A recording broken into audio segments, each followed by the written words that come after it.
This is the scary part. This is the part where I get to get my hands on some code. You love that, don't you? The exercise files that I'm using throughout the tutorial are available on the premium subscription and on the CD-ROM. If you're a monthly or an annual subscriber and you don't have access to the files, then you can learn by watching and using files of your own. If you'd like to follow my steps exactly and use the same files that I'm using, then I recommend that you upgrade to the premium subscription or purchase the CD-ROM. I'm using the file 0203, which is in the 0203 folder, and I'm also using the Dreamweaver snippets facility. All the snippets will be available in the source files. When we begin to add semantic elements to our document, it's important to remember that we're adding elements according to their meaning and not according to how they will look in the visual display.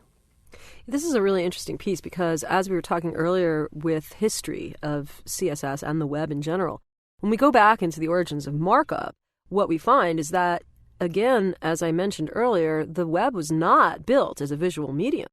It, in fact, was mostly for researchers, scientific researchers, the military, other applications that were being used in the scientific community. So in order to exchange research papers and information. And so when we talk about the structure and semantics and how documents are marked up, this is very, very important because this is emerged from that. The idea that when you look at the document unstyled, you see a structured page where there are headers, paragraphs, and the various things that you need as if you were writing a research paper. Or just like in a book. Exactly. One of the interesting things with CSS is that the markup that we're using is not chosen because of the visual presentation. In fact, it's the CSS which is creating all of the visual presentation. It's important that we choose the most appropriate elements for the content that we want to present. Back when I started working with HTML, I was guilty of some very bad habits. Oh boy. I've committed crimes against markup that I probably should be jailed for. I was only ever concerned with the visual appearance and how elements would look in the browser. I wanted to implement the designs that I've made in Photoshop or Fireworks and replicate those on a web page. And I was at fault in my misunderstanding of what was actually going behind the design.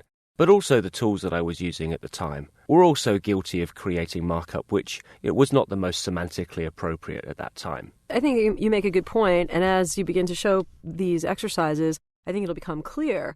But the reality is that we had to work with what we had. We didn't have CSS to the extent, much less the support for it. So it's only been recent years where we've been able to crack this discovery a little more and get back to semantics. I was guilty of doing things like this, where I would take an element which should have been a header and wrap that perhaps inside a paragraph with either bold or now with XHTML with strong, because I was adding presentational markup to achieve a visual effect. And that was something now which we can do purely with CSS. Another example were lists of items which now we would appreciate should be marked up as either ordered or unordered lists. But at the time, I would be guilty of using break tags, perhaps inside paragraphs, to create the appearance of lists without actually having the semantic meaning of a list. I think if you go back to my site, like some of the older documents, you'll see this all over the place. Even as I was learning standards, it's just, we did it. We just did this stuff. One of the mistakes that I made in the past was that I was using elements because of how they looked rather than... Right. It's like, how does this look on the screen? And that's why it's so problematic when we think of it in the context of the history of the web and also for the future of the web, to make these documents truly cross-platform compliant, be able to send this information to a small cell phone as well as a screen and have it styled in different ways. These documents have to be very semantic, very clean. So these types of habits, using the P element in strong in place of a header, or, these are essentially what we call not only presentational HTML, but this is HTML hacks. These are hacks. They're elements being used for things that are not what they say they are, right? So it's a shift in thinking from how it looks to what it means. I used to avoid using certain semantic elements. The prime example would be the H1 tag. A lot of the designers would avoid using the H1 tag because they didn't want their headers to be big and bold. They wanted them to be smaller. So, for example, they may use a header 2 or a header 3 because they wanted to adjust the visual presentation of the font size without reference to the meaning or the structure of the document. What we've got to realise now is that when we add an element, we're not concerned about how it looks in the browser at this stage. We're writing the document to use the most appropriate elements for marking up that content. So, for example, we have headers, starting with a header 1, which is the most important header on the page. Header 2s, followed by header 3s. So now that we're choosing elements according to their semantic value, we use the P element to mark up paragraphs of text. We use lists extensively within standards-based design. For example, unordered lists, not only for lists of items, but also for lists of links in navigation.